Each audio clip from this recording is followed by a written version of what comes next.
Welcome, fans, to our live post-game episode for the Eastern Conference Finals Game 1. You're here live with Coach Ed and Little Ed, waiting on Cousin Ed to join us, but already late enough as it is, so I didn't want to keep you guys waiting. Off to a little bit of a rough start, Coach. Yeah, the Garden was buzzing. Florida came out buzzing themselves. Like all the analysts said, they played an excellent road game. The Rangers tried to be a little too cute too often, I think, and Florida took advantage of it. I mean, the whole game, like Henrik said in his post game, it was still a one-shot game until about 5 minutes left, or a little less actually. 3 minutes and change? Yeah. I think Laffy's goal went in like three and a half, something like that. Reminded me a lot of the Carolina game, like I said to Eddie, the clinching game where Carolina put a lot of pressure on. Igor held his own, and the Rangers were able to pop a couple in. I thought when they got that power play, I thought that was the chance. Too many men on the ice. Yeah, I mean, I think my initial thoughts are maybe the rest kind of worked against them in this. I mean, we kept saying that it was going to help them and heal them up a little bit, but I think the momentum after winning that big game in Carolina and maybe getting started a little sooner, maybe they would have came out with a little bit of a bigger jump. But hey, I mean, this team comes out slow all the time. The whole season. They bounced back. They did have a strong third period. They had a few chances. Laffy hit the crossbar. I think Schneider hit the post. That was early in the game, but it's a different game. Yeah, but RJ Caraballo has a point here that I was saying all game. The Garden was not buzzing. The fans were quiet. It's such a shame. Real fans don't get a shot to be there. Cousin Ed's backstage. Let him in here. Yeah, I agree with you, RJ. Coach Ed and I are lucky enough to go to a few of the games. We have season tickets, so our playoff tickets are a lot cheaper than what you see online.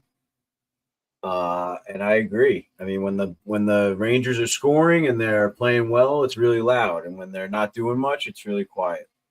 What's up, Cousin Ed? That was a tough one to watch. Tough game to watch. Yeah, I don't know when you exactly jumped on, but basically that's what we were saying. It was a one-goal game up until late. Not their best effort. They weren't as sharp as we would have liked to see them be. And yeah, I mean, my main thing was they didn't have to carry over momentum from the last series. That's not really an excuse because the Panthers had the same amount of time off. But the same thing over and over again. Shoot the puck. They got to shoot the puck. The reality is, we can talk about the game, we can analyze it, but the Rangers got shut out at home in Game 1 of the Eastern Conference Finals. So they just got to respond in Game 2 and win that game. I mean, no matter what it takes, whether it's 5-1 or 2-1 or triple overtime, they can't go down 2-0 to this Florida team. I mean, they're a suffocating team, but I got to say the announcing is horrible, brutal. I mean, the Panthers were not as good as the announcers were saying. I'm sorry. They were really good, but they weren't. They were acting like the Rangers got blown out. It was a 1-0 game, and the goal was soft, right? That's what I said. That's what I said. I'm like, what are they talking about here? Yeah, I thought it was pretty one boring. Shot away. I thought it was kind of a pretty boring game overall. I feel like the teams were kind of just feeling each other out a little bit. There wasn't even as much hitting as we thought there was going to be. It was kind of just like a boring game, and we just said that. Like, it was a one-goal game. The Rangers were buzzing towards the end of the third period. Horrible play by Shesterkin. Horrible play by Laffy for that whatever you want to call it in the defensive zone. Yeah, it's all on Igor. I don't put that on Laffy. No, I don't put it on Laffy either. I mean, that's a bad place at the wrong time. But Igor just let the defense. Gustafsson was right there to play that puck. No, Igor, you could see it in the first period. He just wasn't handling the puck well tonight. There's no reason for him to come out and play that puck. I know he tries to come out and send it up to the blue line to get the quick turnover or the quick whatever you want to call it. Regroup up the ice when the other team is changing, but like anything else, there's a time and place. Plus, he was on his backhand. The whole reason he had to turn his whole body to try to send it up ice. I know. Look, I Yeah, mean, the reality is, tough. I think the first goal Igor should have had it, and I think that second goal, Igor's at fault for it. But the reality is, the Rangers scored 0. I think So, I don't know. I think Fox, Coach Ed disagrees a little bit on this one, but I think Fox could have at least tried to put his stick in the shooting lane there. No, I said that. I said he pulled back. I Well, thought you wanted to hit him. No, I wanted to get the stick on the puck. Not just Fox. I think all game the defensemen were backing up a little too much. I mean, I definitely took that away from it. Even Trouba was backing up, and just allowing them. Not that I don't trust Igor, but it's an unnecessary shot to give up, and we see what happens with like a slight screen or a slight deflection or something like that. yeah, You know, I like agree. the defensemen, they had numbers a lot, and they were just backing up, and then they would step up, but then at that point, it's almost too late because then you are screening the goalie, and then you are risking a deflection. Yeah, but you got to give credit to Florida too. I mean, Kachuk on that play, yeah, I agree. Fox could have got a stick in there, but he kind of cocked it. You know, he pulled it back and swept it to avoid the stick. You know, it was a good play by Kachuk. I mean, you got to give him credit. But you know, look, it's a shot from how far out is that? Top of the circle. You know, I mean, was he screened? Like, No, okay, he was handcuffed a little bit. He misjudged it. There's no doubt about it. Got to make that stop. You know, I mean, but look, the bottom line is, I'm not going to blame him because he let up one goal. Even with all that, he gave up 2 goals. Rangers would score 3 goals and win this game, and that's fine. You know that you'll take that all day from your goalie. So I just think the Rangers got to figure out what they're going to do with shot generation. Like you're saying, it's not just shots, but you know, look, they had chances. I'm not going to say they didn't have chances all night. They did. Bobrovsky made some big saves. I got to give him credit for sure. He made some big saves, but you know, when he can kind of sleep for 10 minutes and then make 2 big saves and then sleep for 10 minutes and make 2 big saves, it kind of, they got to put more pucks on him. You know, I mean, they got to be better. I don't know. Cero314 on Instagram had a funny comment. Hank said on the post game, it was a one-shot game. Rangers, let's not shoot for 17 minutes. Yeah. I mean, I didn't see the post game yet. I'm very interested to see what Valak had. Well, I said it to Coach as soon as the game ended or whatever. A minute 30 left. Zibanejad has the puck up by the blue line, and instead of just sending it on net, throwing it on net, he tries to send it around the boards, down 2-0 with a minute 30. What is that going to do? Yeah. And that's what they were doing all game. All game. I mean, we got to. And then the one time Panarin shoots it from like a bad angle, Bobrovsky fumbles it, and it's like a loose puck in front on one bad shot. We got to be real, right? Like when we're talking about the Eastern Conference Final and we're talking about playoff hockey, you know, we always talk about the third line, the fourth line. You know, these guys got to chip in. We always talk about that. And Coach, you harp on it, and you're not wrong. Those guys are always the guys that come through. But for you to advance and to win the Stanley Cup, your best players need to be your best players. Oh, without a doubt. And Artemi Panarin was not good tonight. I mean, he just wasn't good. The first goal, the Kachuk goal, was caused directly because Panarin had the puck on the left wing boards in the offensive zone, stick handled twice, and then lost the puck. And that just created an odd-man rush down the ice or for Florida. Completely caused by Panarin. He had one good shot. It was off a face-off. Zibanejad, he played well defensively. I'll give him that, but he didn't generate much offensively. Kreider, same thing. You know, so you go down the list. Fox looks hurt. Shesterkin had a bad game. None of our top guys played well, right? You got to think that's not going to happen all series, right? So it's one of those things where it's like, you know, I'm really angry. I got so angry that my dog had a seizure, guys. I mean, it's probably my fault that he had the seizure, okay? So I'm with everyone. Well, can we tell the fans that it's like a somewhat normal thing? He didn't just like randomly have a seizure. No, he has seizures, yeah. But, I created a high-stress environment because I'm angry. And it probably is my fault. I feel bad. But, like, the reality is that I'm saying that not to, be an idiot, but I'm just saying, like, I'm with everybody. I'm angry too, but let's not overreact. It's game one.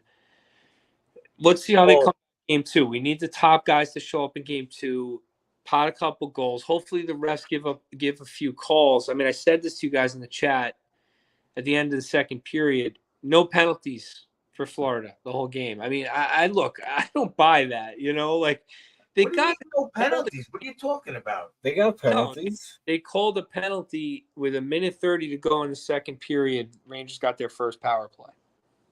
I didn't see anything that warranted it, to be honest with you. I'm not going to complain about the refs. The two penalties the Rangers got were definitely penalties. They let a lot go. You got to also give them credit. I mean, not give them credit, but they made the right call on that goalie interference. Yeah, that was a good call. Yep. No, look. And they had their opportunities. They didn't capitalize, like Coach just said. I mean, they almost played better 5-on-5 this game than they did on the power play, which is rare. I thought the power play moved the ball. Well, towards the end, the first power play I think was a little ugly. Yeah.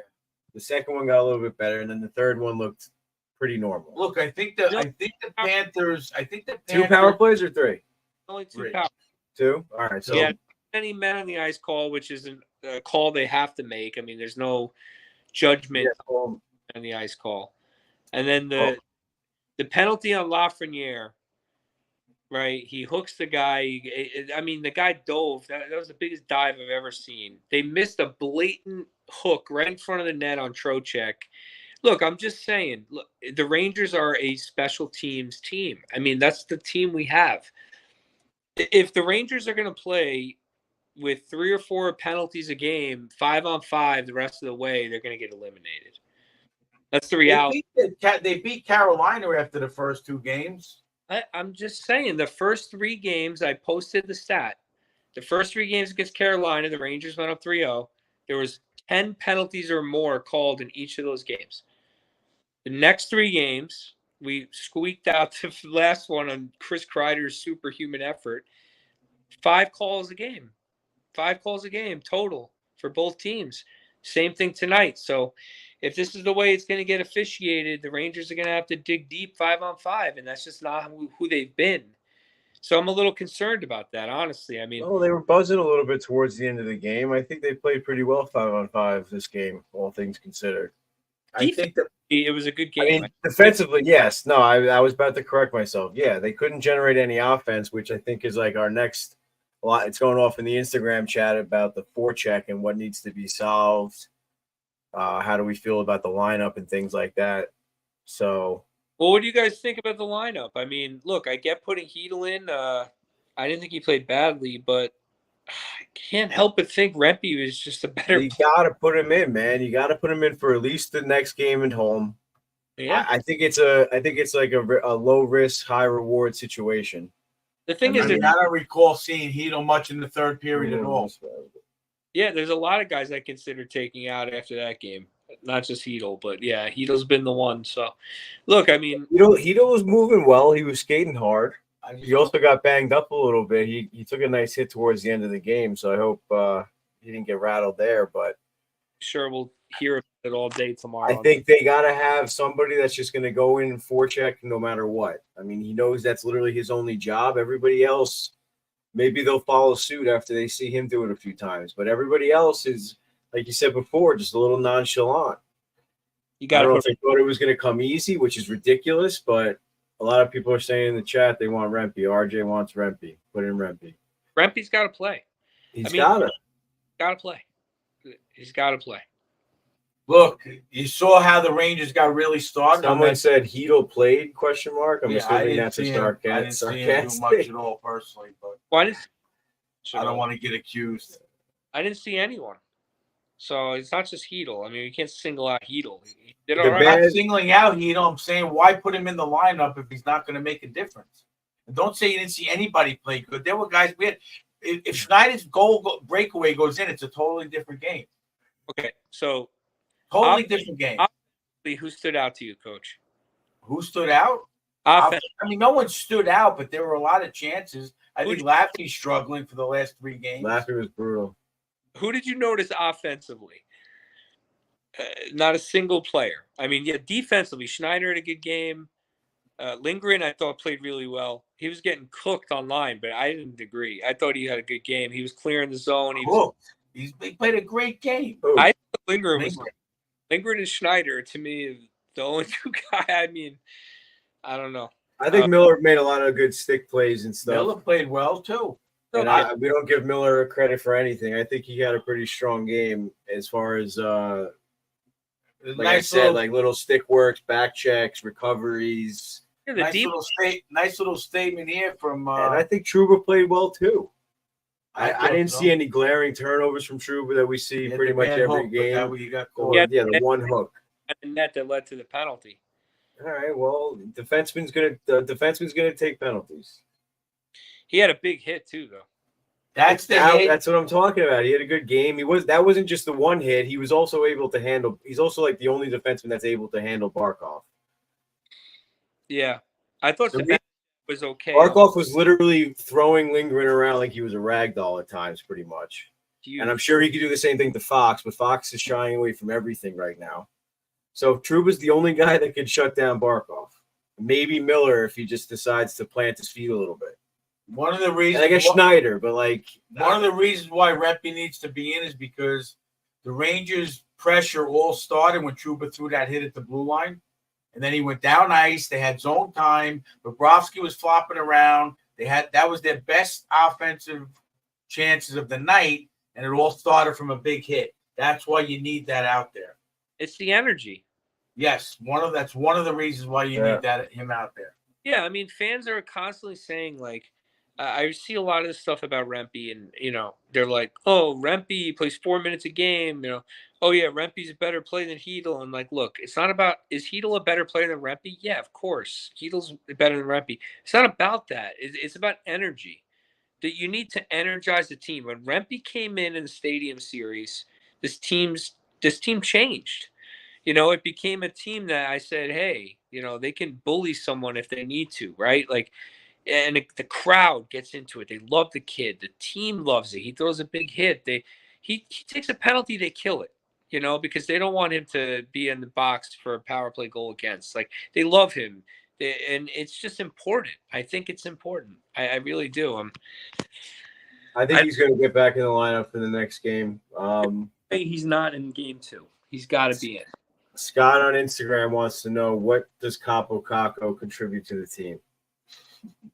Well, I mean, Capo Caco is he's a really good hockey player when it comes to the X's and O's of the game. But he's ironically doesn't have any finish at all. I don't know if he's going to develop that. I'm hoping he does, but yeah, he's kind of a black hole offensively, and that's not good. But defensively, his back checking, his positioning, he's X's and O's. He's fine, but he just doesn't generate any offense ever. How are his analytics for the playoffs? I know that's always his positive, that at least he passes the analytic test. Well, fans are going to not understand this, but the Wenberg, Cooley, Kako line coming into the series was leading the entire playoffs in expected goal differential, meaning expected goals against versus expected goals for. They had the highest differential, and they did not have a very high expected goal for, but they just had a really low expected goal differential, which made the difference. So they don't really give up much, right? So they're kind of like an even. We talked about that with Zibanejad a little bit 5-on-5, right? We need him to be even. That's kind of what that line is, but they don't finish. Wenberg is a black hole offensively. Kako's a black hole offensively. So it's Wenberg had an opportunity tonight too to score. That's what I couldn't think of before. All the people that have an open net, it had to be Wenberg of all the people. He's going to get a big one. I'm waiting. That line, they shouldn't have. I think John from Arizona, our buddy John, hope he's doing well in the hospital. He said that they shouldn't have broken up the lineup at all. It was what was working. They should have just stuck with. And I can't disagree there, man. That line was buzzing, like you just said. They were the best line in the playoffs. Why break that line up? Cooley had a good game, actually. He did. He's all over. He's throwing hits whenever he can. He played well. Trying to get the puck, trying to make things happen. I mean, I think one of the big differences is that Florida did a really good job at anticipating what the Rangers were going to do on their breakouts. So they scouted really well. They obviously figured things out, watched a lot of film. Now the Rangers are going to have to counter that and come up with a different plan.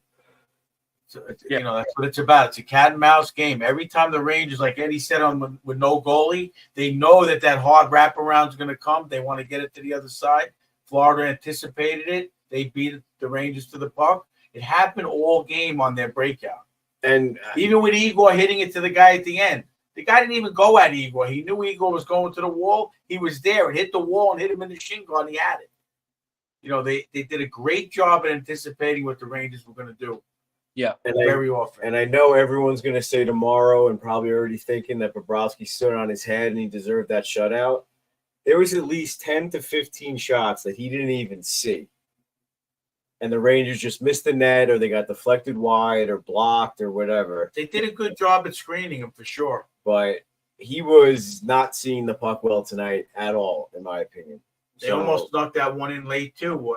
Was that Kako on the when you said why'd he pass it? Yeah, that was a beautiful shot by Kako. It almost snuck in on the short side. It hit the post. That was a beautiful shot. He got the glove. He got the glove on it. He got the tip of the glove on it, and it hit the post. Are you talking about the one where Gustafsson had the puck in the middle? Yeah, I was screaming at the top of my lungs, "Why'd he pass that?" But then I saw the replay, and Kako almost scored. Pass it to the top of the circle on the boards to Kako. That one.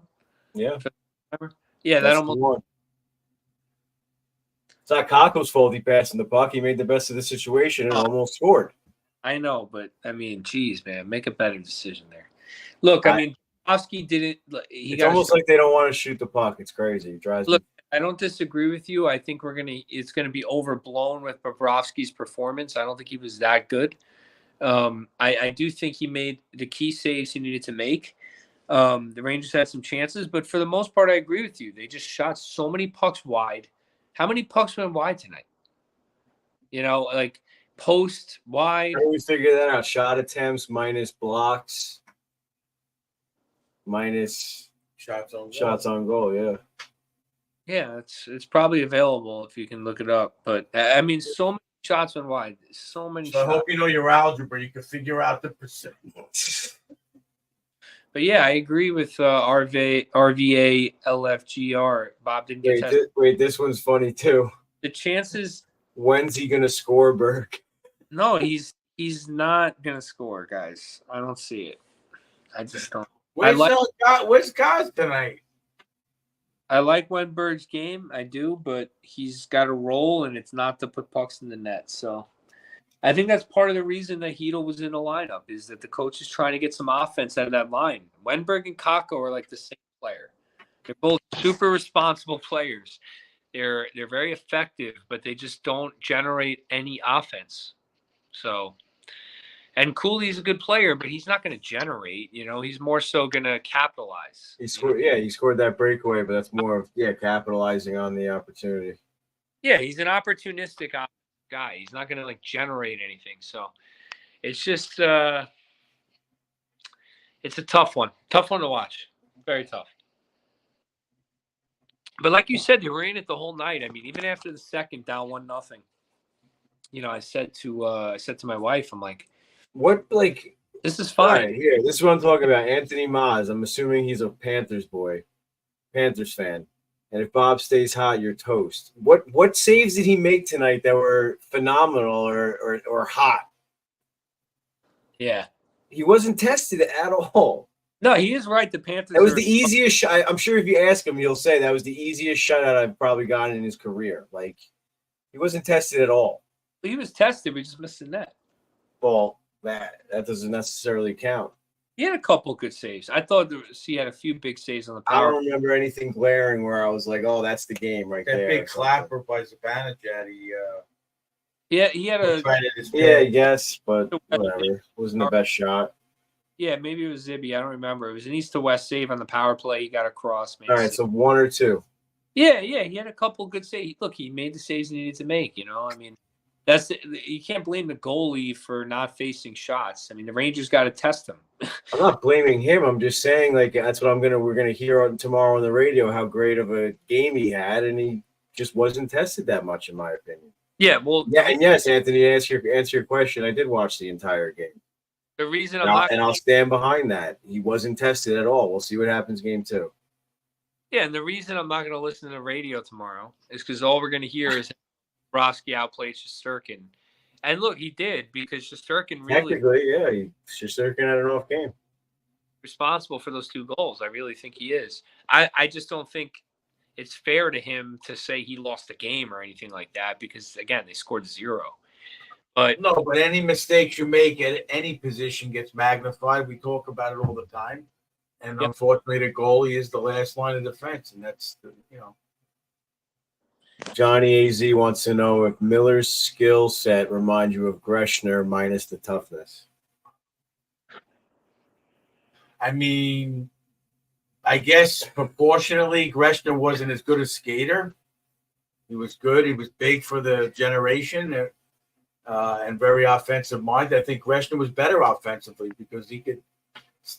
The problem with Miller, I've been saying it for a few weeks now, he makes a beautiful dangling move and then doesn't know what to do on the second part.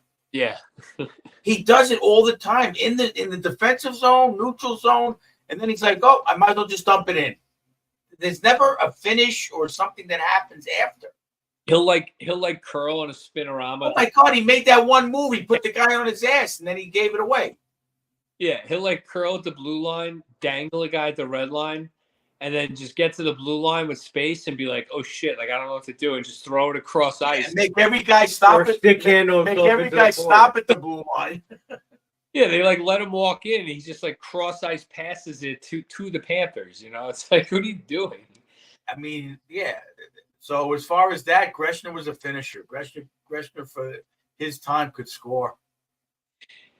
Look, the reality is the Rangers got to just shake this off. I'm sure. I'm not worried. I know we sound very negative right now, but I'm not worried. Like I said, they bounced back all season.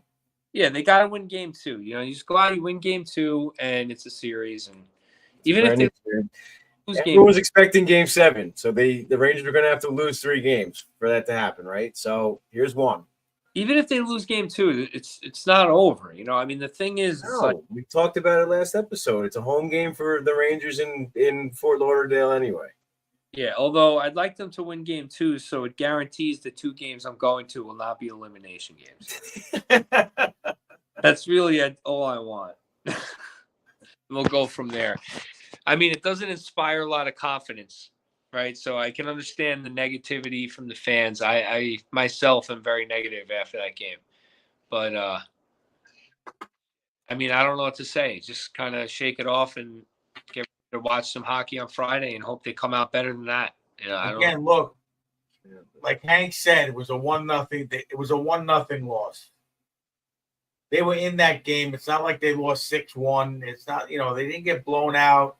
Yeah, they got outplayed for a good portion of the game, but they were in that game until 3 minutes left in the game.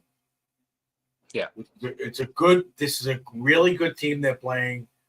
Doesn't matter home or away. They were 26-26 during the season on the road and home for Florida. So it's no secret they can play on the road, whatever. All the cliches are gone. It's no gimme because you're playing at home. Yep. It's not a surprise. It's not an upset that Florida came in and took one at the Garden. I don't know. You shouldn't be shocked. Like Eddie said, if it's going to go 7, you're going to lose one at home. Yeah, it's just kind of brutal to start that way, I guess. Right? Well, of course, you don't want to lose it. They haven't, the first 2 series they didn't lose the first game, so it's exciting. But now they got more adversity to face, and they're going to have to come around. Yeah, they'll have to figure out how to draw some penalties and generate some offense. It kind of goes hand in hand, Coach, right? Like drawing penalties and generating offense. Of course. When you control the puck in the offensive zone, you typically draw penalties. So they got to figure out how to get the refs to put their arm up. Look, even the too many men on the ice penalty is generally drawn because they're buzzing. Yeah. Florida, the other team gets confused. A guy jumps, blah blah blah. It's all caused by what you said when there's offense generated and they can't make that quick decision right away. Yeah. Fatigue, get all sets in. Yeah, so you can't play the game in your defensive zone, and in the neutral zone and expect to go on the power play. It's not going to happen. They got to get bucks at the net, even if it's a whistle. Offensive zone faceoffs. Keep the play down that end until Florida breaks. Yep. That's the bottom line. It's a playoff game. Like I said, I think they're going to learn from it. Me too. I don't know if there's much else to say, Little Ed. Anything else? No, that's pretty much it. I think we can wrap it up. Wins are a lot more fun to record, and I think we just got to move on, put it behind us. Like I said, we all picked either 6 or 7 games, so they were going to have to lose a few of them. Listen, and it's going to be a battle, and they face adversity well all season, so I think we got to do the same. I'm not saying Heedle's coming out, Little Ed, but we can say Rempe will be in game 2. You agree? Yeah, let's go Rempe. Rempe rides at dawn, baby. Let's go. Yeah, let's go. I don't know who's coming out, but the coach is going to make a decision. There's a lot of guys who could come out after that performance, but you have to take somebody out after that, and you got to try to make something up. I mean, VC's been struggling, with opportunities, but he's a big penalty. It's not a bad option if they want to. Penalty killer, though. I don't want to get into this again because we could talk about this all night, but I still think they got to put that third line back together. Yeah. Even if it means leaving Heel in, he's just got to get fourth line minutes. They got up that line. It was their best line almost. You can't. They messed with a good thing. I think they got to go back. Yeah, maybe Heedle sits. Maybe Roslovic sits. Maybe It's not a bad thing either. Someone said that in the chat. I apologize if you're still here. I don't remember who it was, but get Roslovic out. Heedle draws it on the first line right wing. I don't know. Look, I don't know. Rempe's got to be in. I just want to win games, so I don't really care who's in as long as they're winning. I know I do like Heedle. I like all the Rangers players. I want them all to do well, So I hope Heedle does well, but I want the Rangers to win. And I think in order for that to happen, they got to get some more energy, and the way to do that is get Matt Rempe in the lineup. So whoever comes out, I trust Laviolette to make the call based on what he saw and what he sees in practice. But Rempe's got to go in. Yep. And what's that? Right? Bring Rempe back. Game 2. Rempe rides at dawn. That's the slogan for game 2. All playoffs. Not too late to order a shirt. The trademark of Ricky Bobby Inc.